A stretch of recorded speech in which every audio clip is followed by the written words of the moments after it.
32 নম্বর ভাঙার পরে বিভিন্ন অর্থাৎ এই ফ্যাসিস্ট শেখ হাসিনার যারা তাবেদার, যারা যারা যারা মানে এই 16 বছরে লুটতারাজ করেছে, গুম করেছে, হত্যা করেছে, তাদের সঙ্গী অর্থাৎ শেখ হাসিনার যারা একদম খুব একান্ত সঙ্গী, তাদের বাড়ি ঘরে আগুন দেওয়া, এটাও আমরা প্রত্যক্ষ করলাম।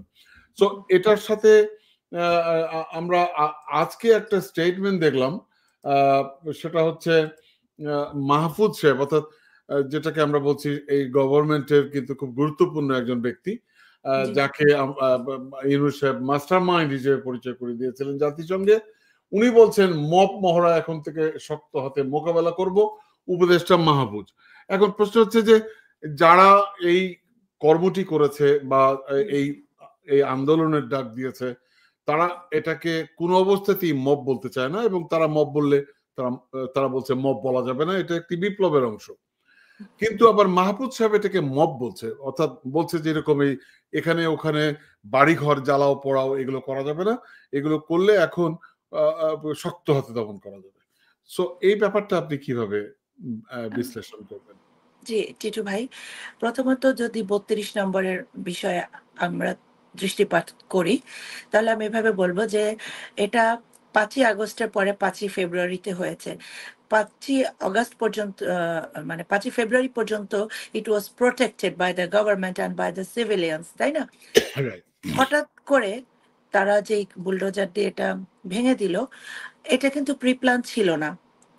তারা তাদের একটা মানে ক্ষোভের বহিঃপ্রকাশ তারা এটা ঘটিয়েছে। তো ক্ষোভের বহিঃপ্রকাশ হিসাবে আমার কাছে মনে হয় যে ঠিক আছে, আমি এটা মেনে নিয়েছি, আমার কাছে এটাতে খারাপ লাগেনি। 32 নম্বর যে ধুলোয় মিশিয়ে দেওয়ার যে ব্যাপারটা, এটা যেহেতু প্রি প্ল্যান ছিল না, এটা ক্ষোভের বহিঃপ্রকাশ ছিল। শেখ হাসিনার যে বক্তব্য, সেই বক্তব্যের কারণেই অবশ্যই অবশ্যই, এবং উনি কিন্তু ক্ষমা চান নাই জুলাইয়ের গণ হত্যার জন্য, একবারের জন্য না। স্বাভাবিকভাবে রক্তের দাগ এখনো শুকায়নি, তাই না? এই যে নারকীয় হত্যাযজ্ঞ সারা বিশ্বকে কাঁদিয়েছে, তাই না? তো সেখানে বসে সে ভারতে বসে আরামে বসে এই কথাগুলো বলছেন। জনগণের ক্ষোভের অনেক কারণ থাকবে, ছাত্র জনতার বিশেষ করে। তো সেই ক্ষোভের বহিঃপ্রকাশ হিসাবে তারা এই 32 নম্বরকে বুলডোজার দিয়ে ধসিয়ে দিয়েছে।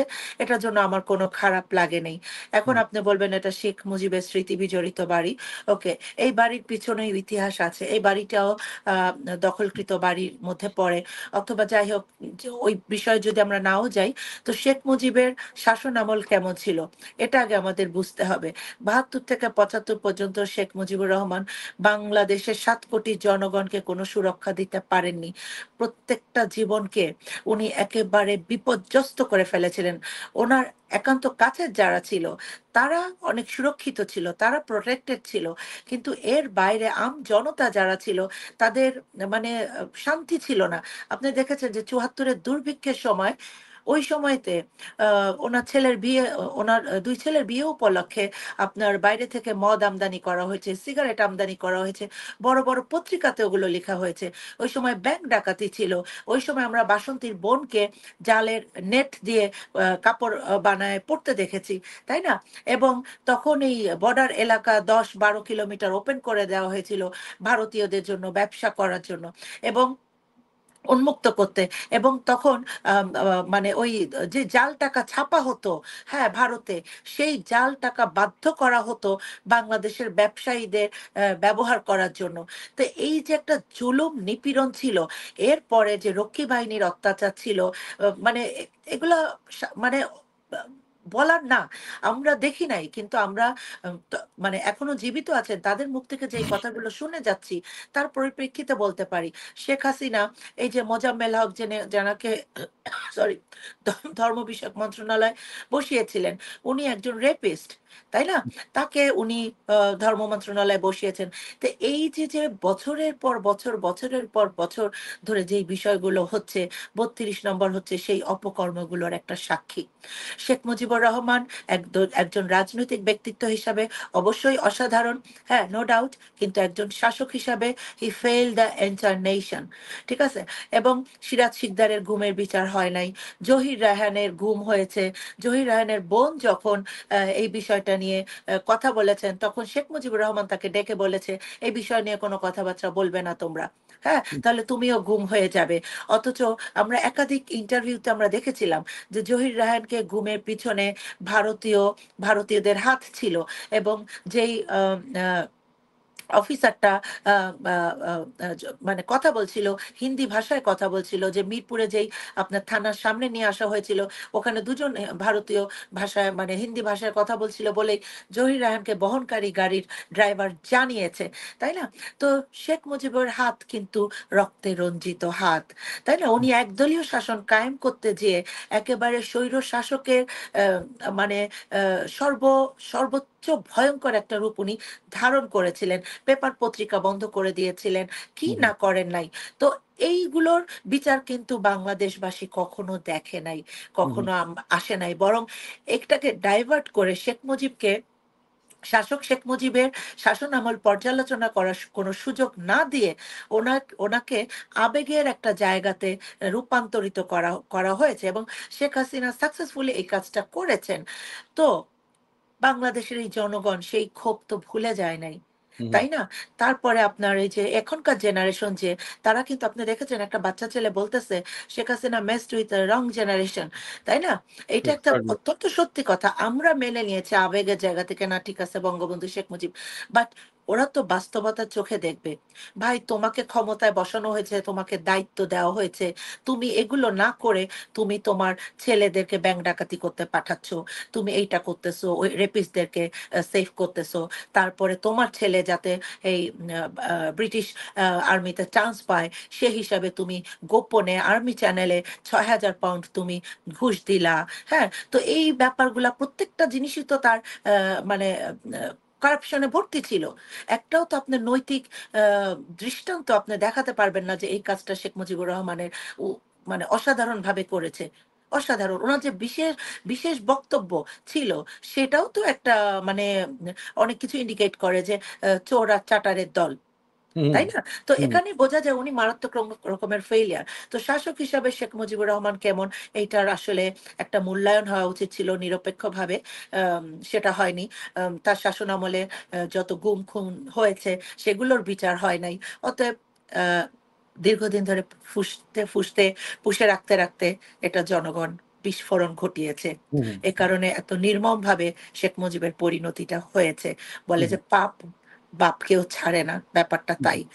আর শেখ মুজিবকে রক্ষা করতে পারতেন যদি শেখ হাসিনা কিছু ভালো কাজ করতেন। উনি তো সেটা করেননি। আপনি দেখেছেন গুম কমিশনের তারা যে কাজগুলো করছে না, র্যাবের অফিসে যে ছোট ছোট টুকরা টুকরা জায়গা পাচ্ছে, যেখানে বছরের পর বছর নিরীহ মানুষদেরকে বন্দি করে রাখা হয়েছিল।